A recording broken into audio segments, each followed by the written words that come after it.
Hey everyone. In this video, I'm going to show you how to give admin access to GitHub in 2026 so your collaborators can manage settings, security, and team members alongside you. Let's get into it. First, navigate to repository settings. Access control is managed at the individual repository level. You must be the owner or an existing admin to make these changes. Open your web browser and go to your GitHub repository. Look at the top horizontal menu bar and click on the Settings tab, the gear icon. If you don't see it, you may need to click the More drop-down first.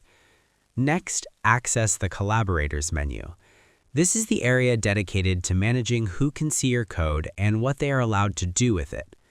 In the left-hand sidebar menu, look for the Access section and click on Collaborators. For security, GitHub will often prompt you to confirm your password or 2FA code at this stage to ensure you have the authority to grant high-level permissions. Lastly, add and assign the admin role. Once you're in the Collaborators area, you can invite new users or upgrade existing ones. Click the green Add People button. Type in the GitHub username or email address of the person you want to invite. Before sending the invite, click the Role dropdown. Select Admin.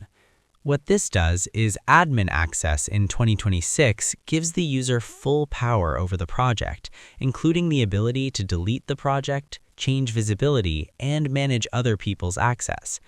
Click Add Name to this repository. The user will receive an email invitation and must accept it before their admin powers become active. And that's pretty much it. To give admin access in 2026, head to your repository settings, select Collaborators, and use the Add People button to invite a user with the admin role. Always double-check the username before clicking Add, as this role grants total control over your project. I hope this helped you out, and I see you in the next one.